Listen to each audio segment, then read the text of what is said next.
keep this short. I came here for two reasons. One, to praise you, Kamaru. You're an absolute legend. And two, Sean, how'd you let Merab Dvalishvili take you down so easy?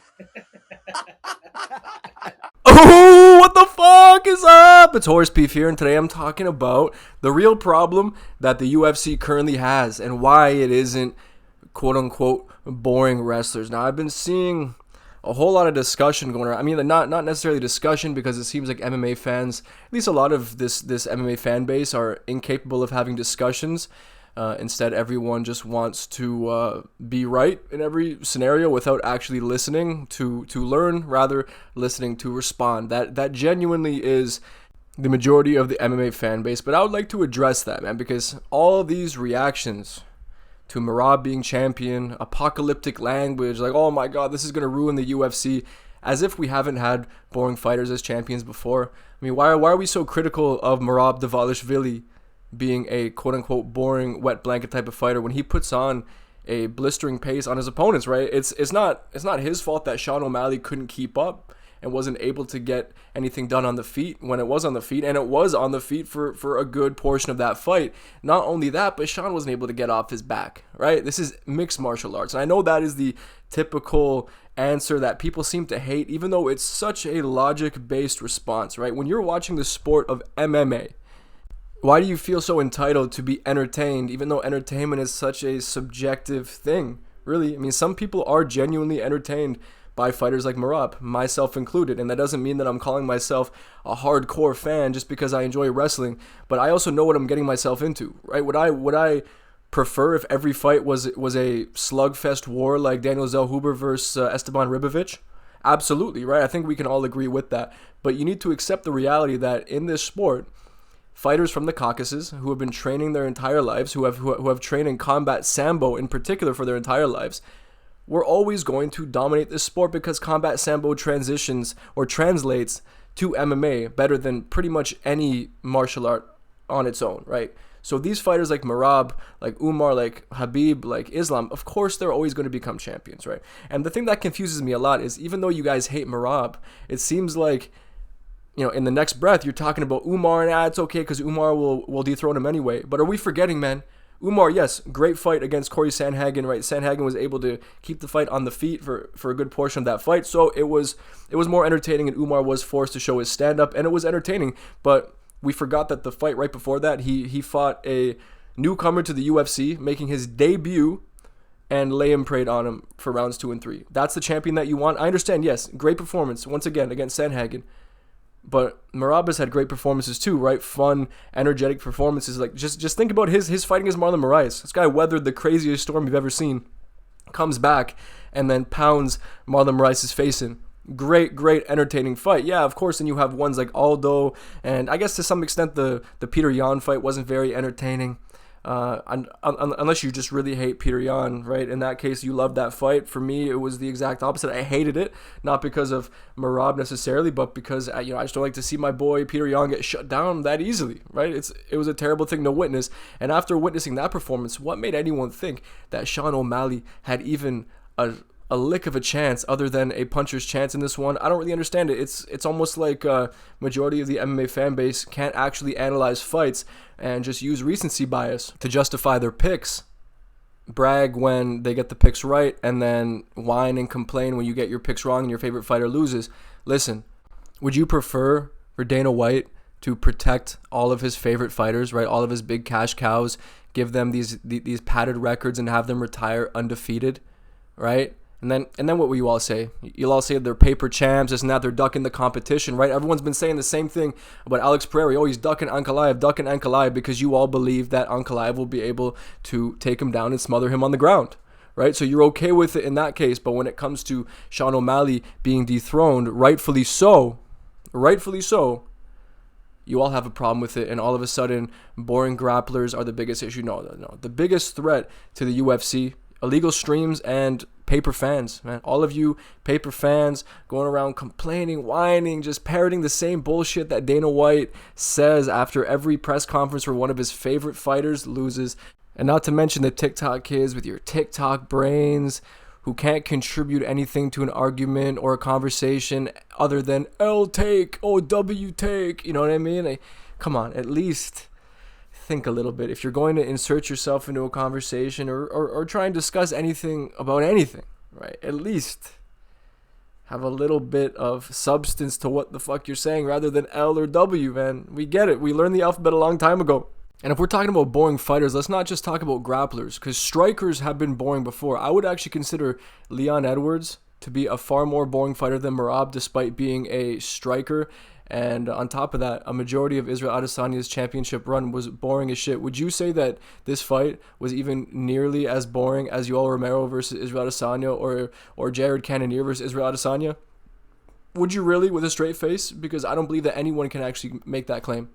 And I know for a fact many of you are just pissed off because your parlays got ruined by Merab Dvalishvili, but that's an issue in and of itself, man. There is a serious problem with gambling addiction nowadays, and it should be addressed, dude. This shit should no longer be legal to be promoted on television, because it seems like everyone around me is getting into sports gambling now, and it's seriously affecting their enjoyment of any sport, really. But on the topic of boring wrestlers, are we forgetting Colby Covington because of the trash talk and the personality, despite having one of the more boring styles, right? He's almost like the welterweight Merab Dvalishvili, if we're being honest, but Merab shows a higher level of skill than Colby does and has one of the best resumes in bantamweight history. Like, this run of 4 wins right now is seriously like an all-time run. He's beaten 3 former champions and now Sean O'Malley to become the champion. Merab is on an all-timer run, and you guys all seem to have a problem with it when Colby Covington was all the talk of the town, even though every time you step in the cage, you're bored to tears, unless, of course, he was fighting Usman. Those 2 fights are great, but his performance against Masvidal, a washed-up Masvidal, really? He literally laid and prayed on him. Yeah, he had some moments on the feet, and Masvidal was just way behind the pace of that fight. But majority of Colby Covington's wins were always boring. But what? He talked shit, so you enjoy watching him fight. What if Merab talked shit? Like, what if Merab was more of an interesting personality? Would you then accept him more as a champion? But how about Sean O'Malley? He's literally the flip side of that. He has 0 personality, nothing cool to say on the mic, nothing. But he fights in an entertaining fashion. What? Because he was given a favorable matchup against Chito Vera? Right, so you guys all love him all of a sudden? How about his fight against Pedro Munoz? Did you guys not watch that fight before the eye poke? Sean O'Malley was putting up a very boring and frozen performance in that one. He wasn't letting his hands go whatsoever leading up to the eye poke. Now, of course, his fight against Peter Yan was a war. Love that fight. Round 3 is one of my favorite rounds that I can think of in recent times. And aside from that point, too, styles make fights at the end of the day. And on paper, Merab versus Umar is one of the most high-level fights that we can really ask for right now in the UFC, right? Just regardless of weight class. Umar is super high level, great kicks on the feet. Merab with his crazy gas tank. Both are, I believe, masters of sport and combat sambo. So imagine the scrambles, right? Everything to do with that fight excites me. All it takes is Merab having a worthy dance partner who can deal with his grappling, who can deal with that pace, and we'll get a great fight out of it. We really, really will. Although I'm not even sure if Umar's that guy. As of right now, early predictions, I'm actually going to pick Merab to beat Umar by decision. I don't think he'll finish him, but man, he could surprise me because he was going for the finish against Sean O'Malley.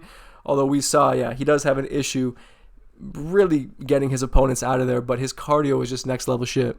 But it's a fight, man. And it's such a bad look to have not only the fans, but the president of the UFC, or not, maybe not the president. I don't know Dana White's current position with the UFC. He clearly still works with the UFC, but I don't know if he's the president. He might be the president. I don't fucking know. Honestly, I don't really care about the specifics of Dana White's role with the company. At this point, he's pretty much just a promoter, although he doesn't even do a good job at that, because Dana White is no longer about promoting the best fighters in the world. He's about promoting weird androgynous people who suit Disney's agenda, essentially, because I guess Dana White and the UFC want to keep that ESPN deal. ESPN is majorly owned by Disney, so of course, right, guys like Sean O'Malley passing around his wife and being a cuck and generally indulging in degenerate behavior, and Israel Adesanya with the painted nails and being a person of color, and you know they love that, right? And not just that, but pushing racial division, which Disney clearly loves to do with pretty much all of their newest movies coming out. And good thing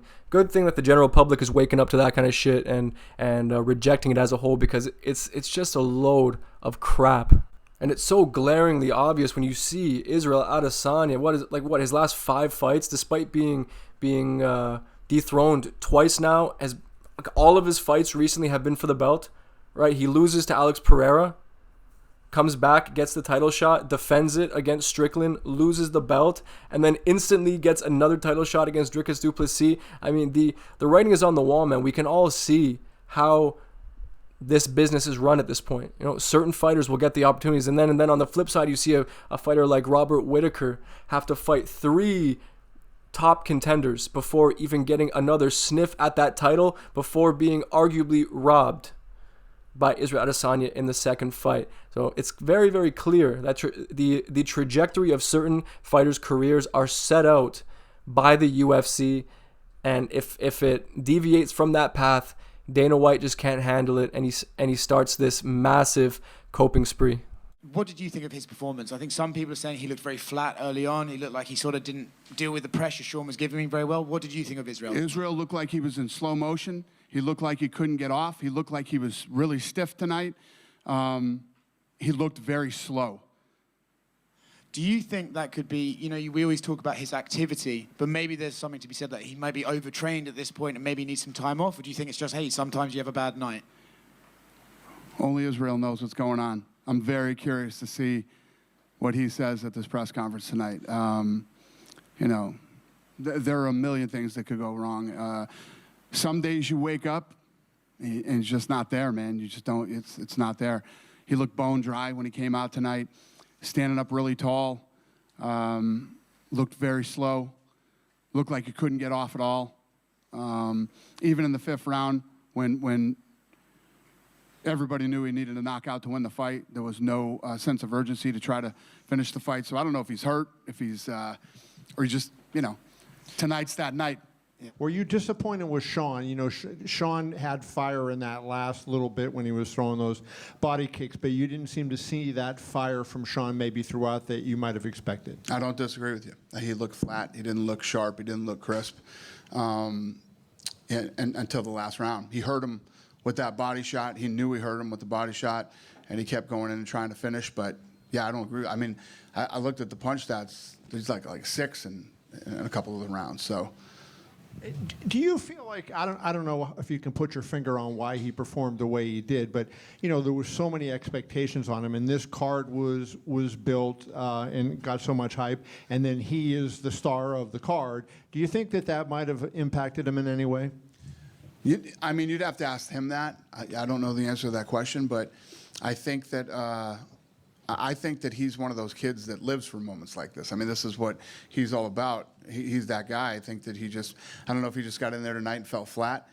You know, some nights it's just is what it is. So it's clear, with the similar language used between both clips, you can tell that Dana White will do anything except give credit to fighters that dethrone his favorite fighters. And it's honestly quite sad to see when you're the president of the company. And these are fighters now. They have the titles now. You should be promoting them. You should be building them up.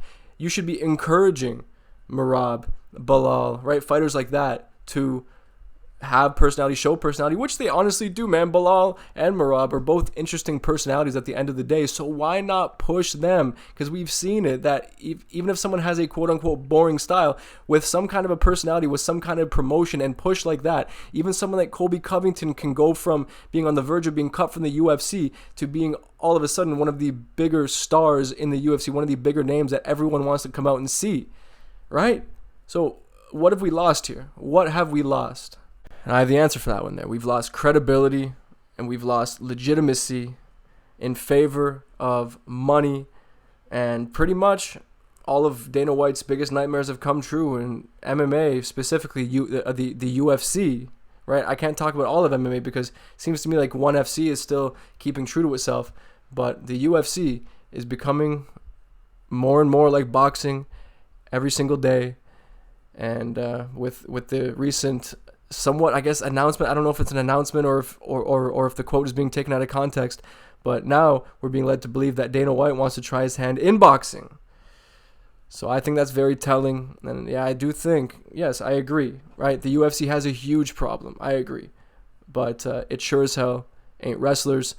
So that does conclude my thoughts for today, guys. Let me know in the comment section below what you think. Of course, I wanted this one to just be a bit of an opinion piece, let you guys know what I was thinking. I was going to cover Sean O'Malley's recent tweets and all that, but I don't know. I'm not gonna be baited by his obvious rage bait. It looks to me like he's just playing up this whole mentally undefeated character, and you know, if that's helping him with the loss, then all the power to him. We all saw the fight. We all know what happened. So it really is what it is. Who gives a shit what Sean O'Malley would like to claim after the fact? Merab will still be fighting Umar whenever they decide to fight. It won't be Sean O'Malley, of course.